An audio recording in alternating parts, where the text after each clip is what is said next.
Assalamualaikum warahmatullahi wabarakatuh. Selamat bergabung kembali di Juki Puring Channel, channel yang membahas tentang seputaran pertanian bawang merah. Dan di video saya kali ini teman-teman, saya ingin berbagi pengalaman kepada semua petani bawang merah yang ada di seluruh Indonesia dimanapun Anda berada, tentang bagaimana cara untuk mengatasi serangan hama ulat pada tanaman bawang merah. Dan di musim ini teman-teman, di musim panas ini serangan hama ulat sudah mulai menyerang tanaman-tanaman petani-petani di sini, terutama petani bawang merah teman-teman. Nah, sekali lagi di video saya kali ini, saya akan berbagi cara kepada teman-teman tentang bagaimana cara mengatasi serangan hama ulat itu teman-teman ya. Dan di belakang saya ini teman-teman, tanaman bawang merah saya sudah berumur 33 HST. Ini bibitan 2 ton teman-teman. Alhamdulillah tidak ada cacat sedikit pun oleh serangan hama ulat. Di tanaman-tanaman petani di sekitar di sini teman-teman banyak yang sudah terkena serangan hama ulat teman-teman ya, karena ini musimnya teman-teman. Nah, ikuti terus video saya ini teman-teman. Jadi sebelum kita mulai ke bagaimana cara membuat atau meracik obat untuk mengatasi serangan hama ulat ini teman-teman, kita lihat dulu bagaimana penampakan daripada tanaman bawang merah saya ini teman-teman ya. Nah, di sini dapat dilihat perkembangan bawang merah saya ini sampai saat ini berusia 33 HST. Alhamdulillah wa syukurillah masih aman terkendali dari serangan hama ulat gerayak. Padahal pada musim ini, di musim-musim panas seperti ini, serangan hama ulat gerayak rentan terjadi ya. Rentan menyerang tanaman, khususnya tanaman bawang merah. Dan alhamdulillah pada tanaman bawang merah saya ini masih aman-aman saja. Nah, ini bibitan kurang lebih 2 ton ya. Ini varietas tajuk. Biasanya varietas tajuk itu sangat-sangat disenangi oleh hama ulat gerayak ya. Tapi sekali lagi ini alhamdulillah sampai berumur 33 HST masih aman-aman saja ya teman-teman. Ini rata ya sampai ujung sana sama ya teman-teman. Tidak ada satupun daripada daun bawang merah saya ini yang cacat ya, yang terkena serangan ulat, tidak ada ya. Sampai sana, sampai ujung sana tidak ada yang terkena serangan ulat teman-teman. Alhamdulillah wa syukurillah. Nah, lalu apa rahasianya teman-teman? Bang Juki pakai insektisida apa atau bagaimana caranya untuk mengatasi ini? Saya selalu di tiap-tiap konten saya itu saya selalu mengajak kepada semua petani, khususnya petani bawang merah, untuk kita lebih bisa meminimalisir biaya produksi daripada pertanian bawang merah kita teman-teman. Dan di video saya kali ini, di tutorial saya kali ini, saya tidak fokus bagaimana cara untuk membunuh hama ulat gerayaknya. Kenapa kita tidak berpikir bagaimana cara untuk mencegah masuknya atau bagaimana cara untuk membuat tanaman atau daun bawang merah ini tidak disukai oleh ulat? Kenapa kita tidak berpikir seperti itu? Kenapa kita harus selalu fokus untuk membunuh ulat? Membunuh ulat itu saja menggunakan insektisida yang super mahal teman-teman. Kenapa tidak sesekali kita berpikir bagaimana cara untuk membuat hama ulat itu tidak suka dengan tanaman daun bawang merah kita? Bagaimana cara kita agar ngengat untuk pembawa telur itu juga tidak suka hinggap di daun bawang merah kita? Kenapa kita tidak berpikir seperti itu? Karena ya sudah sering kita alami teman-teman ya, termasuk saya dulu menggunakan berbagai macam jenis obat atau insektisida yang super mahal, insektisida sultan, tetapi hasilnya mohon maaf tidak sesuai dengan yang kita harapkan. Kenapa teman-teman? Karena ulat gerayak itu kan tidak selalu di luar teman-teman, dia juga ada di dalam daun bawang merah ini. Kalau yang terkena racun mungkin bisa mati, tetapi bagaimana dengan yang di dalam daunnya? Tentunya tidak akan bisa mati karena terhalang oleh daun bawang itu sendiri teman-teman. Nah, di video saya kali ini saya akan mengajak teman-teman untuk lebih fokus ke bagaimana cara agar ulat itu sendiri tidak suka memakan daun bawang merah kita. Dan ngengat itu juga yang pembawa telurnya itu enggan untuk bertelur di daun bawang merah kita teman-teman. Nah, jangan di skip video ini teman-teman, karena ini penting sekali untuk teman-teman semua ketahui ya. Mudah-mudahan ilmu ini atau cara ini bisa teman-teman terapkan di tanaman bawang merah. Oh ya, sekali lagi teman-teman, ini tidak pernah saya menggunakan obat kimia. Kalau untuk obat spraynya tidak pernah, termasuk juga insektisida tidak pernah teman-teman ya. Selalu saya mengajak kepada petani bawang merah khususnya untuk membuat sendiri atau meracik sendiri obatnya. Karena yang racikan saja bisa, kenapa harus beli teman-teman ya. Oke, biar tidak lama-lama teman-teman, kita langsung ke proses pembuatan atau peracikan obatnya. Oke, pertama-tama kita perlu menyiapkan tanaman Kamboja ya, atau bunga Kamboja. Kalau di sini kami menyebutnya jepun ya. Nggak tahu teman-teman nyebutnya apa. Ini yang bunganya berwarna merah ya teman-teman, bukan yang berwarna putih, bukan yang sering di makam-makam, tapi ini yang sering ditanam di pot-pot oleh orang-orang ya. Ya, yang seperti ini teman-teman. Jadi kalau jepun yang ditanam di makam-makam itu getahnya putih teman-teman. Kalau ini getahnya bening. Satu tetes getah jepun yang bunganya merah ini bisa memahitkan sekitar 1 gelas besar air teman-teman ya. Saking pahitnya ini tanaman jepun yang warna merah ini. Nah, kemudian bahan selanjutnya teman-teman perlu menyiapkan tembakau ya. Nah, di tembakau ini teman-teman harus jenis tembakau kasturi teman-teman ya, yang rasanya keras ya teman-teman. Ingat, yang rasanya keras. Kalau tembakau yang bukan kasturi nggak bisa teman-teman, kurang bagus maksud saya. Dan harus yang rasanya keras. Itu ingat ya, karena yang rasanya keras itu getahnya lebih banyak teman-teman. Untuk beratnya per tumpi itu sekitar kurang lebih 600 gram ya teman-teman. Dan kebetulan ini sudah saya rendam ini di air sebanyak 5 liter. Untuk yang setengah dari yang tadi teman-teman ya, ini sekitar 300 gram ini yang saya rendam ini teman-teman. Karena saya hanya akan membuat 5 liter saja ya teman-teman.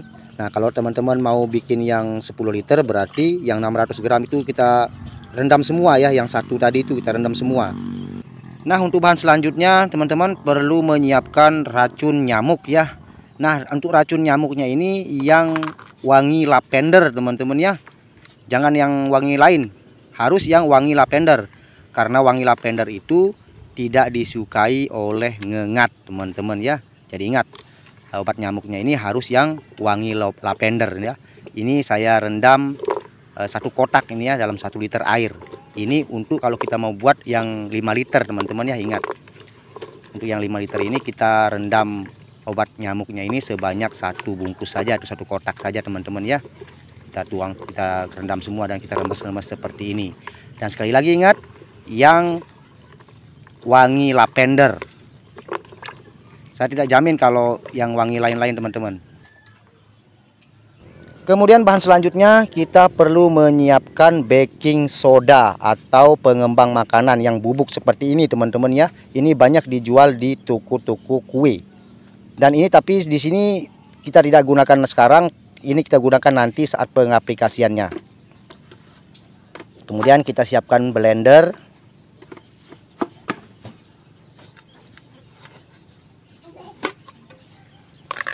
Nah, untuk langkah selanjutnya teman-teman, kita masukkan daun jepun tadi ke dalam blender. Daun Kamboja tadi maksud saya, kalau saya di sini biasa menyebutnya jepun ya. Ingat, yang bunganya berwarna merah dan yang bergetah bening ya teman-teman. Ingat, beda ya jepun yang di makam-makam itu. Beda, itu bunganya putih dan getahnya itu bening teman-teman. Putih teman-teman ya, bukan bening seperti ini. Ini sekali lagi 1 tetes daripada jepun ini atau Kamboja ini teman-teman, getahnya itu bisa membuat pahit 1 gelas besar air ya. Nah, ini kita peres dulu rendaman tembakaunya teman-teman. Nah, jadi sekali lagi tembakaunya harus jenis kasturi ya teman-teman, yang rasanya sangat nyedak atau yang keras, karena itu banyak sekali getahnya. Kalau tembakau Escort itu kurang bagus, harus yang jenis kasturi seperti ini ya. Nanti Saya taruhkan linknya di kolom deskripsi tempat pemesanan tembakau ini teman-teman. Nah ini kita tuang dulu ke sini, setengah saja dulu kita buat jadi 2 kali ini ya, karena ini nggak cukup nanti untuk pemblenderannya. Nah kita masukkan rendaman obat nyamuk tadi, kita campur di blender ini teman-teman.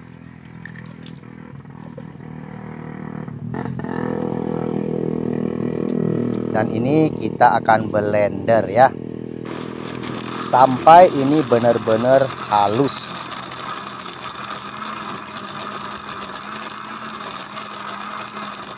Jadi ingat ya teman-teman, jangan sekali di skip video ini teman-teman, biar tidak gagal paham di sini.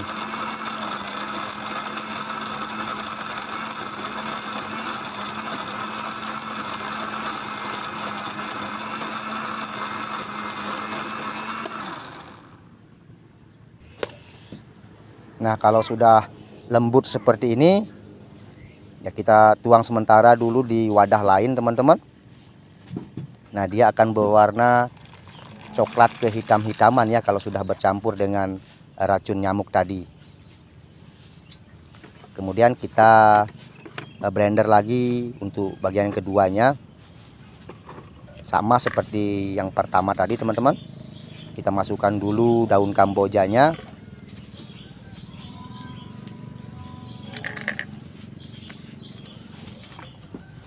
Ini sangat-sangat pahit sekali nih teman-teman, dan ini beracun ya teman-teman ya. Silahkan dicari di Google ya, kandungan daripada tanaman Kamboja ini teman-teman. Silahkan, kalau saya jelaskan di sini mungkin durasinya terlalu panjang nanti teman-teman ya. Silahkan di searching, sering-sering baca ya teman-teman.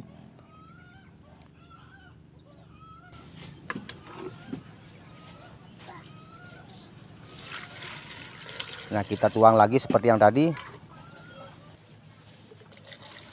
Nah, ini untuk yang keduanya ya teman-teman.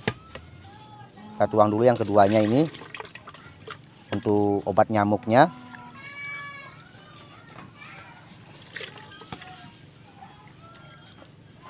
Kemudian kita akan blender seperti yang pertama tadi. Oh ya teman-teman, mungkin ada teman-teman yang nanya, Bang, apakah daun mimba bisa digunakan di sini Bang? Sebenarnya bisa Bang, sebenarnya bisa. Cuman daun Kamboja ini lebih pahit daripada daun mimba ya teman-teman. Makanya kita pakai, saya merekomendasikan daun mimba maksud saya. Daun Kamboja ini maksud saya ya.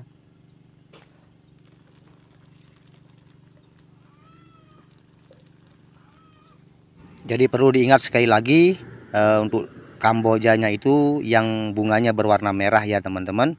Kemudian untuk tembakaunya harus tembakau jenis kasturi, itu pun yang rasanya nyedak atau keras ya teman-teman ya. Nanti silahkan kalau teman-teman yang mau pesan untuk tembakaunya ini harganya sekitar 70.000 kalau nggak salah.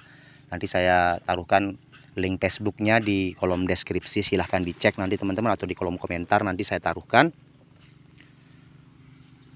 Jadi dipilih yang nyedak, ingat yang nyedak ya, karena getahnya itu banyak kalau yang nyedak teman-teman. Nah ini sebelum kita masukkan ke jerigen teman-teman, kita akan saring dulu.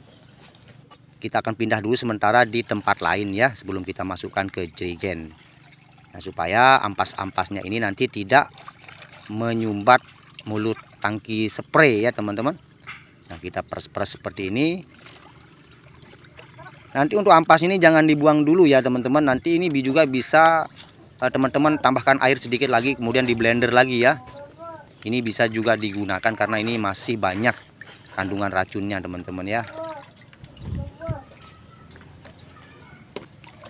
Nah kalau sudah kita saring, ini kita masukkan ke dalam jerigen ya. Nah untuk lama penyimpanannya, misalnya ada teman-teman yang nanya berapa lama disimpan ini sehingga tetap bisa digunakan.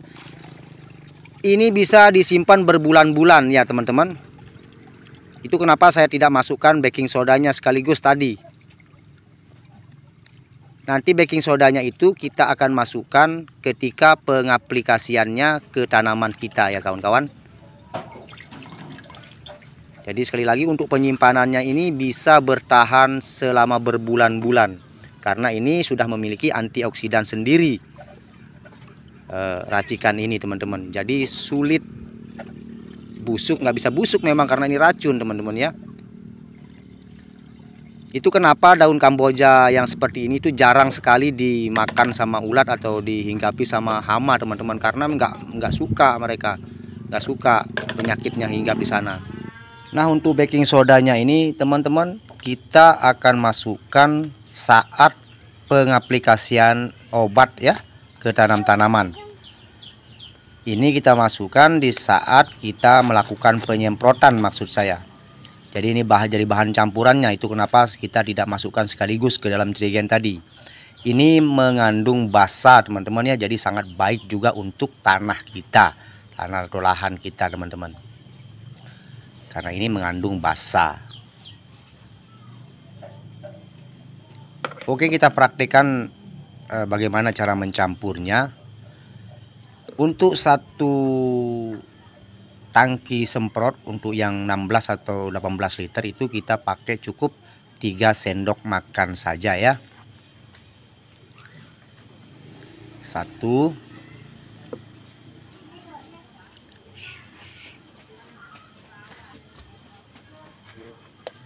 2 3. Ya kita cukup 3 sendok makan saja teman-teman ya. Ini sangat bagus sekali untuk mengurangi keasaman yang ada pada lahan kita teman-teman, karena ini mengandung basa.